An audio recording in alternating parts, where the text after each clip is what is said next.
In this lesson, you'll take a closer look at the Flight Director System's structure and function within the APFD system. You'll also learn about the various APFD modes. As you know, the Flight Director allows the crew to fly the aircraft manually along a specified flight path. With the AP engaged, the FD command bars allow the pilot to monitor autopilot behavior. There are two independent Flight Director systems, FD1 and FD2. Each Flight Director system is supplied by its own FCC. The Flight Directors work independently of each other. FD1 normally provides guidance for the captain, and FD2 normally provides guidance for the first officer.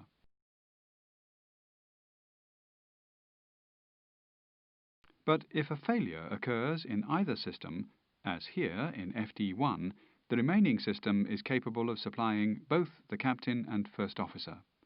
This will be covered in detail in the AFS warnings lessons. Now let's look at the FD system components. Let's begin with the PFDs. There are two. The command bars provide guidance in pitch and roll. There are two FD system components on the PFD, the FD command bars and the FMA. Let's begin with the FD command bars. The command bars provide guidance in pitch and roll.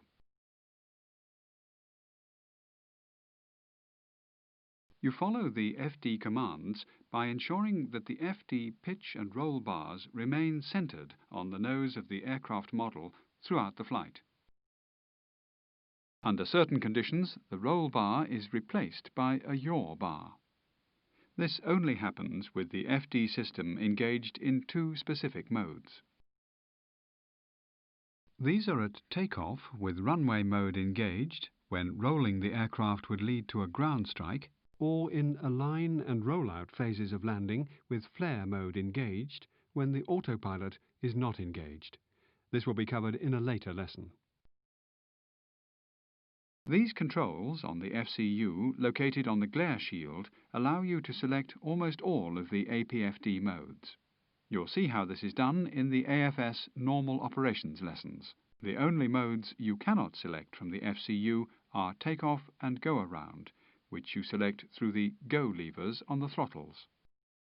As you know, each crew member has an FD/FPV switch located on the glare shield next to the EFIS control panel. The FD/FPV toggle switches allow you to switch between displaying the Flight Director command bars or the flight path vector symbols on the PFDs.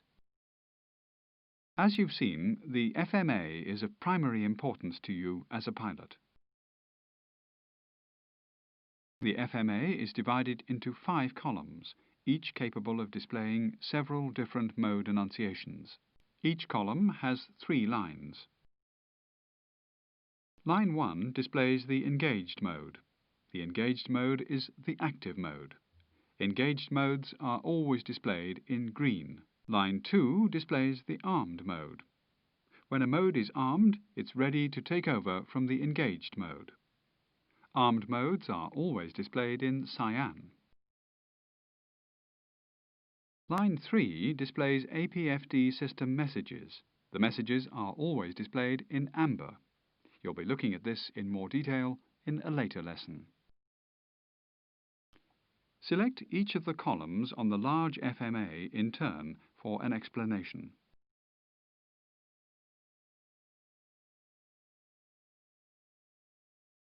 Column 1 displays the ATS modes with information from the thrust control computer. This will be covered in more detail in the ATS lesson. Column 2 displays the APFD vertical modes with information from the FCCs.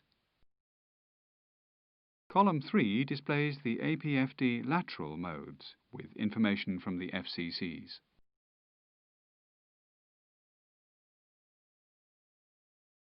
Column 4 displays information on the aircraft's landing capability and is not an indication of your capability as a pilot. This will be covered in more detail in AFS normal operations lessons. Column 5 tells you which APFD system is engaged. Have a look at this list. These are the various APFD modes. The profile and nav modes enable the flight management system to be coupled with the APFD and ATS for control of vertical and horizontal navigation. These two modes are covered in the FMS chapter.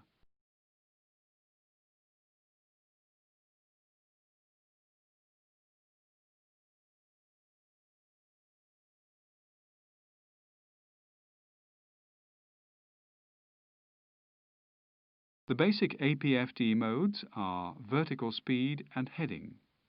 These are default modes that normally engage when the APFD system is first energized on the ground. As a general rule, the commands to be executed in various modes are indicated by the FD command bars. However, there are some situations where this is not the case. We'll look at these later. Select each of the APFD longitudinal modes in turn for an explanation.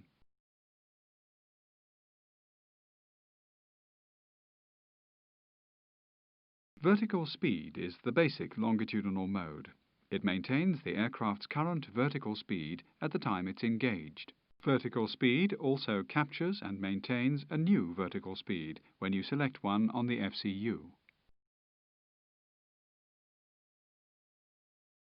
Altitude mode maintains the aircraft's existing altitude at the time of engagement, but only if the aircraft has no vertical speed. If the aircraft has a fixed vertical speed, altitude mode first enters an altitude acquire phase. When the acquire phase is activated, vertical speed is reduced and the aircraft will level off. Altitude acquire mode acquires the altitude selected on the FCU and displayed in the altitude selection window. When the selected altitude is reached, altitude acquire mode disengages and is automatically replaced by altitude mode. Level change mode allows you to carry out a change of altitude with the minimum of work. In this mode, the APFD provides speed or Mach protection.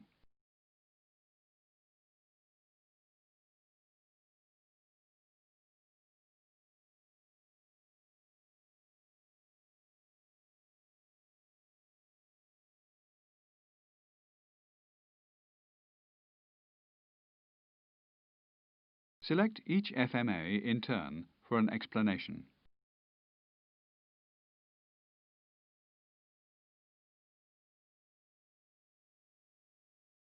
Some APFD modes are common modes. They're called common modes because they are a combination of longitudinal and lateral navigation. The common modes are land and go around.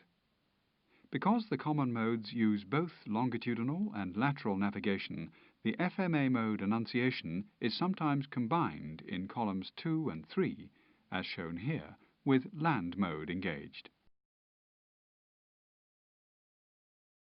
Although takeoff is slightly different, as an association of modes is used, it is also explained here.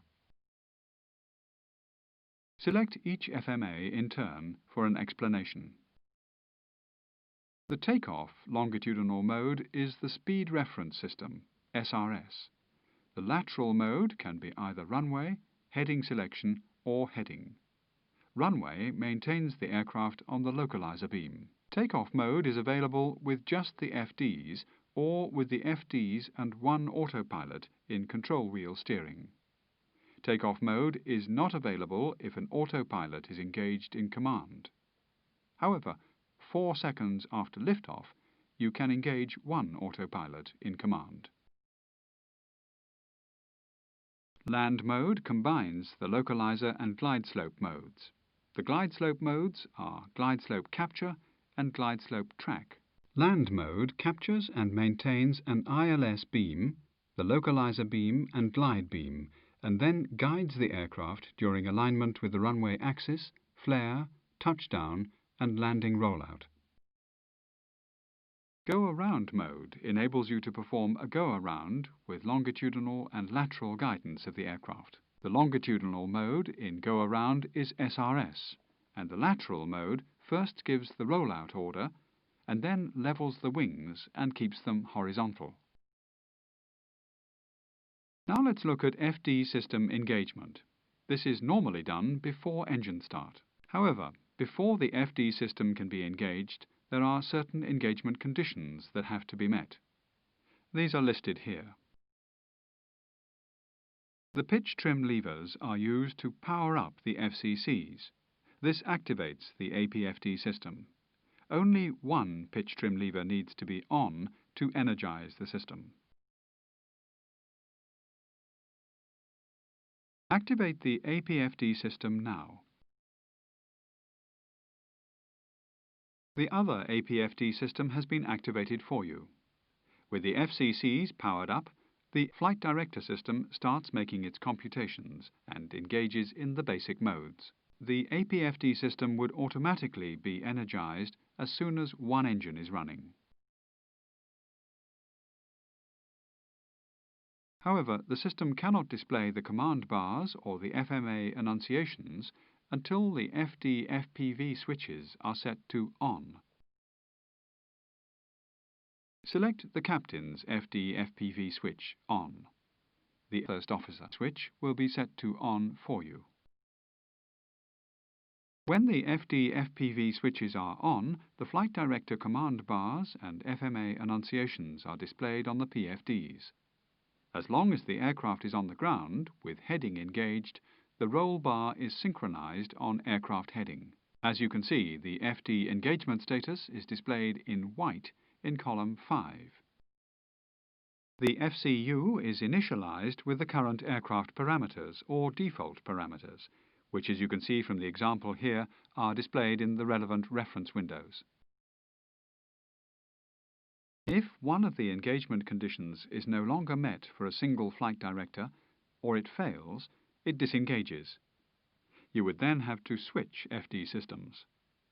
Flight director system switching will be covered in more detail in the AFS warnings lessons. For example, automatic disengagement of a single flight director could occur because of an FCC failure, as shown here. This completes the lesson on the flight director system. In the next lesson, you'll be learning about the autopilot system and how it interfaces with the flight director system.